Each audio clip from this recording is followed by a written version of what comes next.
Today, we remember Lokmanya Bal Gangadhar Tilak, a fearless leader and visionary whose words, "Swaraj is my birthright and I shall have it," ignited the flames of independence.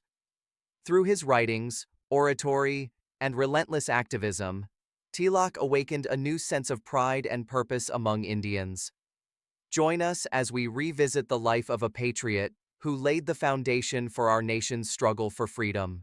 We honor him today simply as Tilak, the indomitable spirit behind the rallying cry, "Swaraj is my birthright, and I shall have it." Thank you for joining us, Lokmanya Tilak.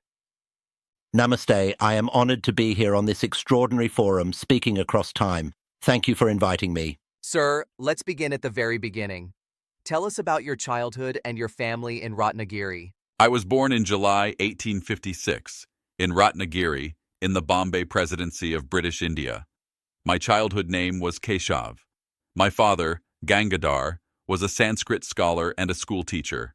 He taught me the value of learning and the importance of our cultural heritage. My mother, though I lost my father when I was just 16, filled our home with courage and compassion. In 1871, I married Satyabhama, whom we lovingly called Satya. She was my companion in life, and her support gave me strength. I was a studious boy, often with books in hand. From a very young age, I felt a love for my motherland and its spiritual traditions. How did your education shape your path, Mr. Tilak? I received my early education at the local school in Ratnagiri and later at the Deccan College in Pune.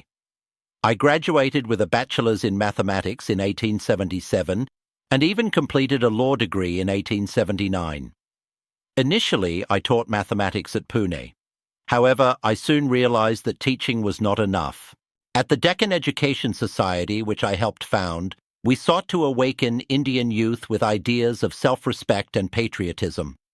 Friends like Gopal Ganesh Agarkar and Vishnu Shastri Chiplankar and I believed that education should teach our heritage and free thinking.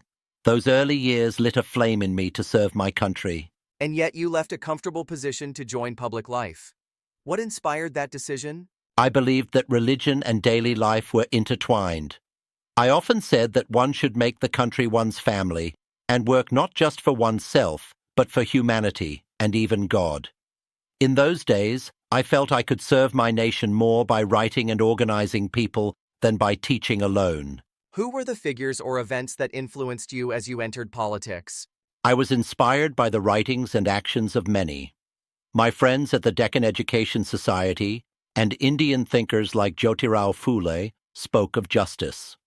The British rule, however, troubled our people with heavy taxes and unfair laws. We also looked to the scriptures and saints like Tukaram and Ramdas for courage. When I co-founded the New English School in 1880, our aim was not only to teach, but to awaken national pride.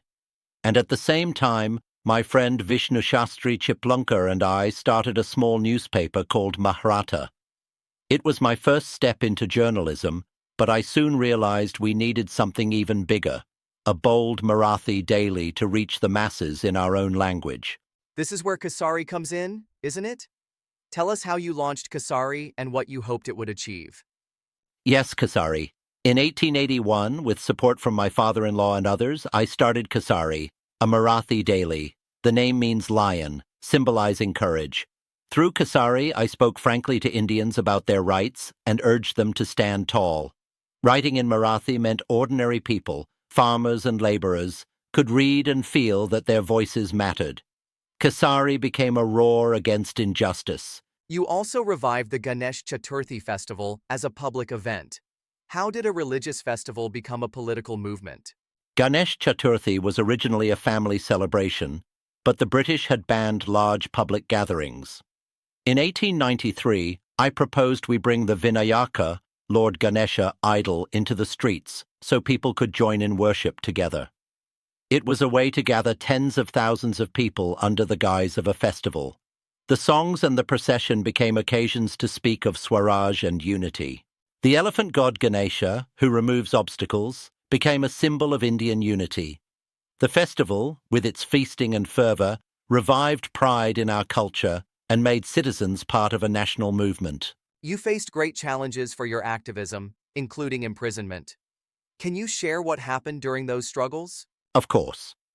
The British government did not take kindly to our agitation. In 1897, during a plague outbreak in Pune, British authorities used harsh measures. I wrote critical articles in Kesari. Soon after, 2 young revolutionaries assassinated British officers. The government charged me with inciting violence, since my writings encouraged people to resist oppression. I was sentenced to 18 months in prison. When I emerged, the people saw me as a martyr. I declared the slogan, "Swaraj is my birthright, and I shall have it." This fired up the national imagination. But the greater trial was yet to come. In 1908, after a case involving other revolutionaries, I was once again charged. This time, a young lawyer named Muhammad Ali Jinnah defended me, but a special tribunal found me guilty. I was sentenced to 6 years in the distant Manderlay jail in Burma.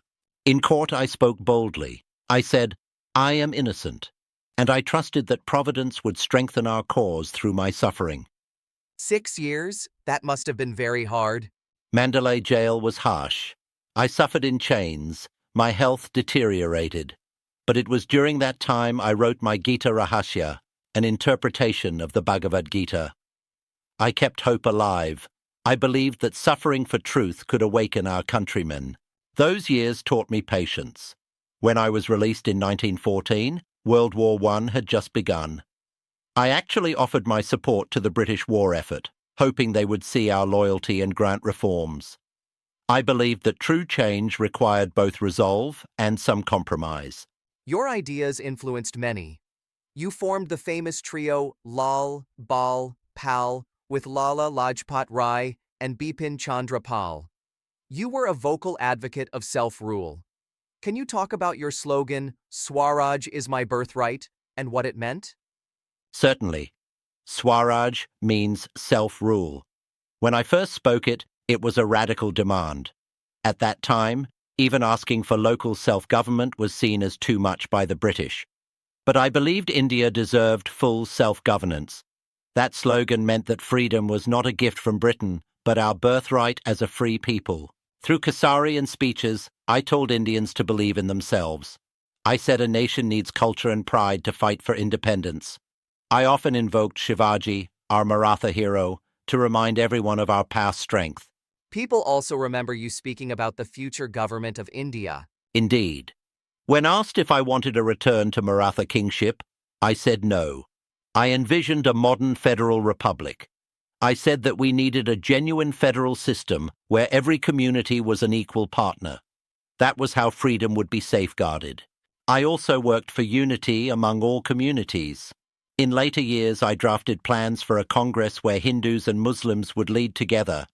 Even in court, Muhammad Ali Jinnah was my lawyer in a later case. Those connections show I always wished for national unity above all. Not everyone agreed with your methods. You were seen by some as too extreme, and you even clashed with other Indian leaders. How did you handle criticism and opposition? Opposition came from all sides. The British branded me a troublemaker. Moderates like Gokhale and Gandhi thought I was too aggressive. At the Surat Congress of 1907, Congress even split into factions. It was painful, but I believed some bold stance was needed to keep pressure on the colonial government. Among social reformers, I was criticized too. I did not support some of the reforms of the day, such as raising the age of marriage or girls' schooling, because I feared losing touch with the traditional masses. That was a mistake, I admit. But at the time, my main focus was awakening pride. I felt too much change too fast could divide people. History shows you were a man of conviction. Many would say your contributions far outweigh the controversies. I always held devotion to India above all. I believed every Indian, whatever their caste or creed, deserved dignity and freedom. If some misunderstandings arose, I hope time will judge my actions kindly. Your integration of culture and politics was unique. How do you see your spiritual beliefs shaping your political work? For me, religion was the soul of a nation. I saw no conflict between spirituality and action. I taught that the duty to fight oppression is itself a sacred duty. The Bhagavad Gita tells us that in a just cause, we can fight without personal attachment. This lesson became core to my teaching. Our struggle for freedom was dharma, a righteous duty. My efforts earned me the title Lokmanya, the beloved leader of the people. After my release from prison, people in many parts of India sang songs of Tilak Zindabad. Even Mahatma Gandhi called me the maker of modern India. It humbles me that future generations find strength in what we did. We certainly owe you much. How do you view your place in history now? I was one voice among many. I hope history remembers the countless brave Indians who fought quietly, along with those like me. For my part, I am content if I inspired even a spark of courage in our people. Before we conclude, if you could speak to future generations one more time, what would you say? Even on my deathbed in 1920, my thoughts were of India. I said, unless Swaraj is achieved, India will not prosper. Those words hold true always. Remember, friends, freedom requires vigilance, dedication, and sacrifice. Keep our heritage alive, cherish unity, and serve your motherland. Those values will guide you in any era. Lokmanya Bal Gangadhar Tilak, thank you for sharing your wisdom with us. Your journey from Ratnagiri to Manderlay taught us the power of conviction. Friends, we have been privileged to speak with one of the giants of India's freedom movement. Tilak once said, "Educate, agitate, organize," a motto we will carry forward. Thank you for listening to Conversations Across Time. I am your host, wishing you courage and wisdom. Lokmanya Tilak's life teaches us that the power of conviction and the courage to speak the truth can change the course of history. If his story moves you, share this episode with friends and family. Let's keep his dream of self-rule alive in every heart. Jai Hind. Bharat Mata Ki Jai.